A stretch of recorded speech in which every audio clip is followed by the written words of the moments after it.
This is the final unit in moral education for this academic year. This is Unit 6, Moral Education in Action, and we're going to make this into a project.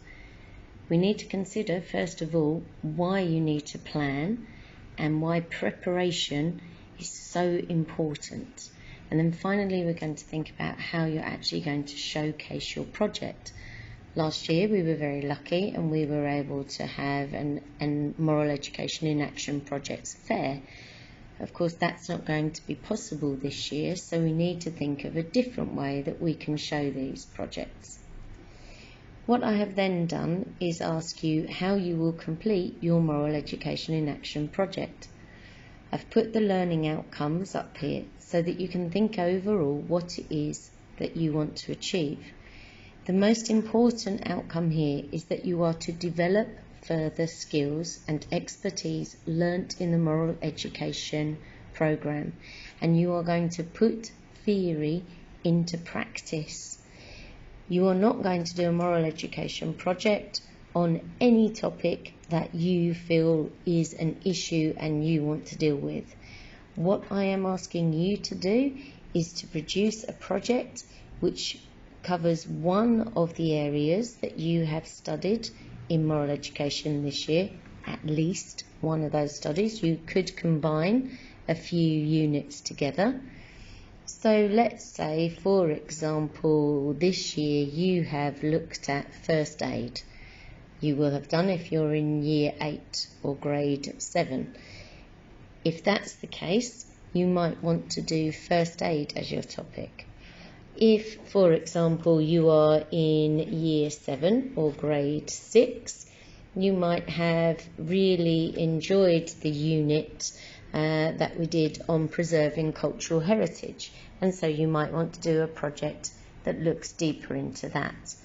Okay, I hope you get the idea. So you take one of the topics that we have done this year, and over the course of the year, I've often said this is something that you might want to consider looking further into when we come to our Moral Education in Action project. And you decide on that unit and you are going to work on that. You will submit a completed individual project or your contribution to a small group project. This small group can be no larger than 3 people. You will see when we look in the book that it talks about working in larger groups, but this is how we are going to work. Now, if you're going to work in a group of 3, then for every moral education lesson from now on, you need to make sure that you have a Google Meet with your other members of your group and you are working together on this project. That might mean that you go off and do some research whilst they are doing something else. That is completely up to you in your group. What you do need to do is show me that you have understood a key ethical concept and thought about all the issues that are surrounding your chosen topic, or many of the issues. You need to show me that you have been organised, that you have had strategies so that you can meet an agreed outcome, and in that you will include problem solving. Because trust me, you may come up with a really good idea to start off with, but actually it proves to be impractical, and therefore you have to adapt and change. Now, showing those changes is an excellent way of showing me how your project has developed. I don't expect the first idea that you come up with to be a brilliant idea and to be the final thing that you're going to produce. You should be kicking around a few ideas and thinking of different ways that you could do this. And you have to think about the practicalities. In the situation we're in at the moment, you may not be able to go and speak to people that you might have been able to talk to previously. However, you might be able to do things over the internet, and so you are going to have to be practical in the way that you do these. You also need to really carefully be critical about the information you select and you apply.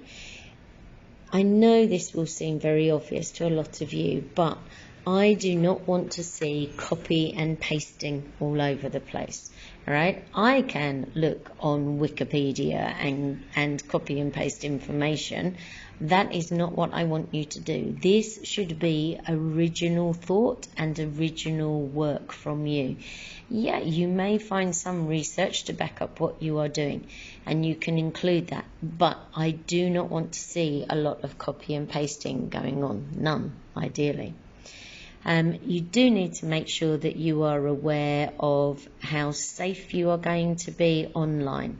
Okay, think very carefully about websites you are visiting. If you want to communicate with other people, how safe is that, and how sensible is that for you to do that? And finally, you should reflect and evaluate on your outcomes in relation to your agreed project outcomes. Did you actually achieve what you set out to achieve? So we have some whole unit questions. Have you completed the plan and had it approved by your teacher? I will show you a copy of the plan that I've put together at the end of this presentation. How will my own learning be developed? What are you going to learn more? Remember, the first learning outcome was to develop further skills and expertise. Okay, so what have you actually done? What have you learnt in the course of doing this project? And that might be about the issue that you looked at. It might be about how you work as a team. It might be about how organised you are, how good you are at meeting deadlines. You also need to have a project journal. Okay, so each week you need to make sure that you have made a note of what's happened today, what's the next step you want to take, what more information do you need to find, that type of thing. And your project journal can take any shape or form. I would suggest that this is going to be electronic because of how we are at the moment. Otherwise, it could be a scrapbook, it could be dated notes that you put into your reflection journals. It's completely up to you. You can still use your reflection journals and take pictures and upload them for me onto Google Classroom. If you are going to use an electronic journal, obviously you can use Google Docs, which is a good way to keep updating your journal. If you actually want to make it look like a journal, Penzu is a great little app that you can go on and it looks like pages of a journal. Think about the evidence that you are providing to back up what you are doing. Okay, this is an academic piece of work. You need to have references. You need to prove that this is an issue that actually needs resolving. Are you going to use critical thinking to solve your problems? Like I said, you may start off with a great idea, but actually it's not possible to do everything that you're thinking of, and therefore you will need to consider how you move forward with that. And then finally, do you know your deadlines? How long have you got to complete this? Now, you can do this project, like I said, in small groups. However, if as a whole group you decide that you would actually like to do a project which combines everything that you are doing in the class, that would be really lovely to do that. Last year we had a fantastic idea about holding a party for some of the workers that we see around us in Dubai, and you know, if we were all together, then we could do different things to help and put those strategies together, like holding some sort of celebration for them, making sure they get a gift bag at the end of the celebration, that type of thing. Now, obviously, we can't do that in the current social climate.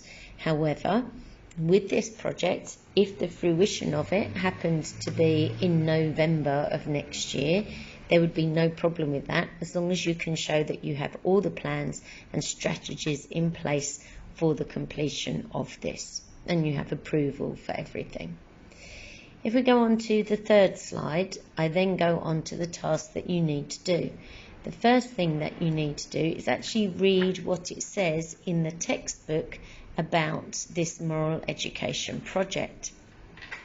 So you will see in the textbook that it says, now that you have completed your units in the moral education program, what happens next? And it goes on to talk about the idea that we want you to enhance what you have learnt through moral education this year. It says young people are not citizens in waiting. That's such a great phrase from Professor Audrey Osler. And so now you're being given the opportunity to critically examine your own understanding of citizenship and reflect on a range of complex but crucial moral issues in the classroom.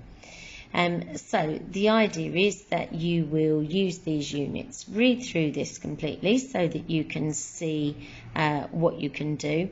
And it talks about maybe doing charitable endeavours, making ethical consumer choices, or doing things that are more collective, having a campaign, raising awareness. So it gives you all sorts of ideas, okay? And you can do something else that you want to do on this, but we need to think about things in a real world context. Moral education isn't just about what you read in a book, it's about how we live our lives. So it then suggests that you do 2 reflections. One is about your school and one is about your project. So in your reflection journal that you are making, I would like you to put these 2 or something similar to these little reflection sections and just have a little think about what do you think is going on in your school? What do you think is going on with the people who are around you, the sort of topic that you want to do, to try and give yourself some ideas of the area that you might actually want to work on. Then you go on to the actual action. So you need to think about your aim. You need to think how you get people to notice what you're doing, how you can encourage the rest of the school, can you take this out to the general public, and do you need any follow-up plans from this? Because this time next year you will be doing another Moral Education in Action project. So could you make this a long-term project that you revisit each year? Now, there are some ideas for the action project. The first one is establish a student council. We already have this in our school, but you might want to look at what is there already and see whether you want to make any changes. The second one is about policy development. I think this might be different in different books. But these are just examples. Okay, so this could be, could you get a policy that is in the school actually changed? So being on the sustainability committee, I would suggest that, maybe we could do something about removing plastic around the school, or reducing the amount of plastic that we have. I'm just looking in the Year 7 book about the Moral Education in Action project, and it talks about doing a creative project, maybe construct a sculpture or a mural or an art piece, which is for the school and explores one of the themes of moral education. Okay, so if you are more artistic, this might be a great thing for you to do. Could you use recyclable materials that you could put this together with? And then it's also talking about maybe making something like a memory box, so that you could show some ideas for what you would put into your memory box. If you've seen memory boxes before, they can be absolutely amazing and really evocative. So that would be fantastic. It also talks about having a whole school cultural passport project. So this would be where classes learn about aspects of a particular country. So that may be that maybe you want to set up something like this in preparation for September, where once people have learnt facts, they can get their passport stamped to show that they understand about their cultures. Okay, so those are a couple of ideas, but you can use whatever idea you really want to incorporate into your project. So the next thing that the book asks you to consider is how you're going to showcase your event. Okay, and it really, they want you to show it to your parents. So you need to think about the design, how you are going to put this out and show this. Could you have something like a name wall behind you of the people who are involved? Obviously that's more if you're doing it as a large group. How are you going to display this? Are you going to have questionnaires, quizzes for parents to do, a dialogue that you want to share about your project? And then finally, define the best ways through which you can communicate the new knowledge you have acquired and the skills you've developed as a result of this project. Now again, we are hampered slightly in what we can and can't do, but you could consider here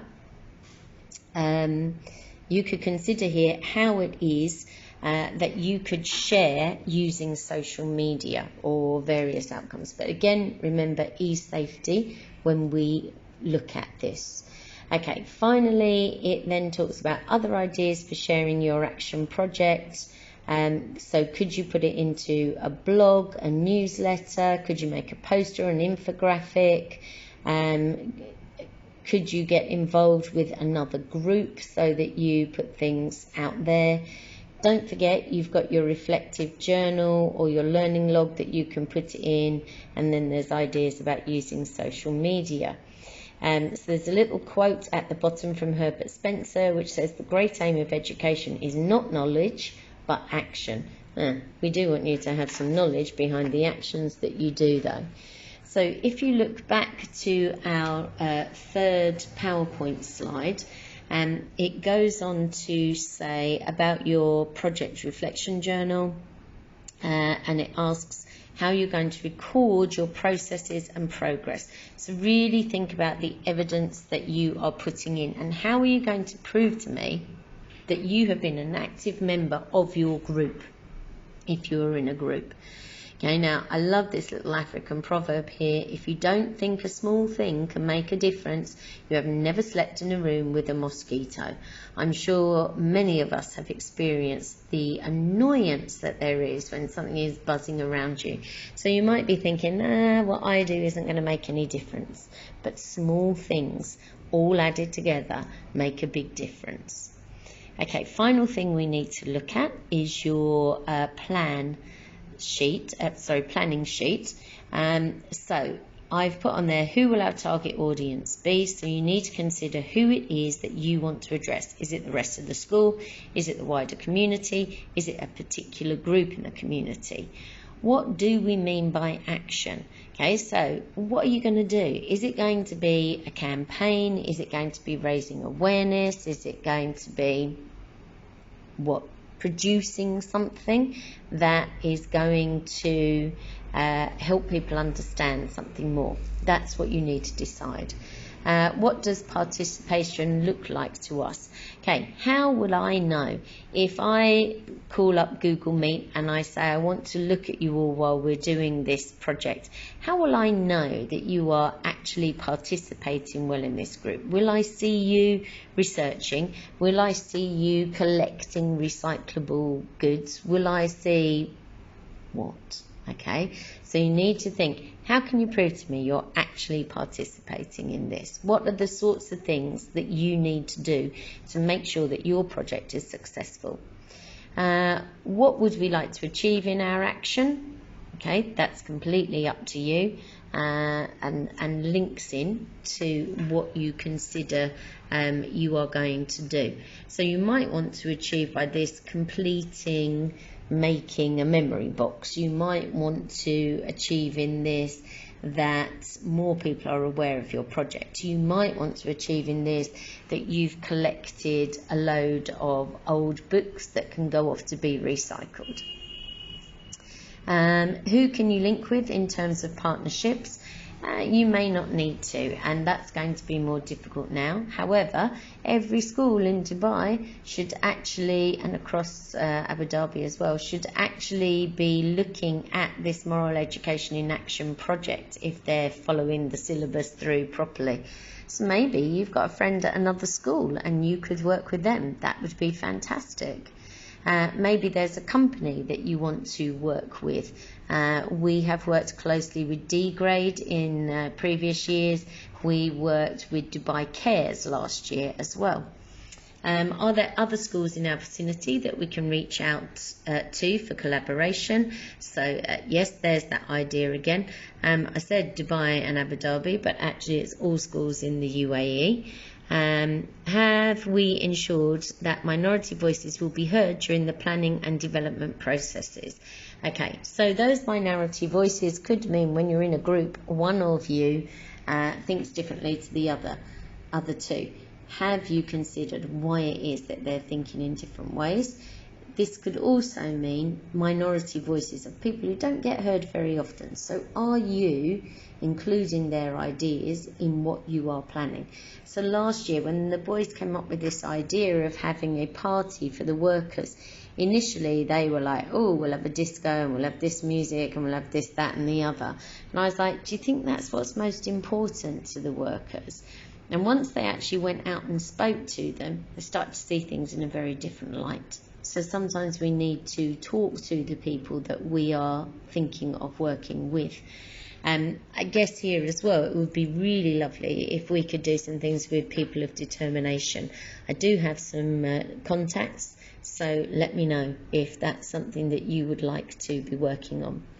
Can we anticipate any challenges along the way? So have a little think what might be difficult so that you're ready for them and you can try to make sure you can overcome them. What tools or resources or materials might we need? That depends. If you're being creative and making something, you need to think about that. If it's technology, have you got the technical skills to be able to do everything? And then finally, what is a realistic time frame? You may have a fantastic idea for a project, but it's not going to happen. We really need to see things completed by the end of this academic year. So let's try and put it into a realistic time frame.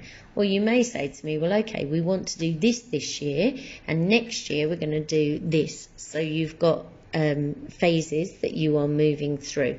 Now, obviously, that will be slightly difficult because the topics that you do in the next academic year could be very different. So you might just need to check with me that those topics are actually appropriate for you to continue on into the next academic year. All right, so that's a lot of explaining of what this project is about, but it's actually really exciting and it's loads of fun, and I am always absolutely amazed and incredibly impressed with the projects that people come up with. You are way more creative and innovative than I am, and I cannot wait to see what amazing projects you produce. So good luck, have fun, and I'm looking forward to seeing them all.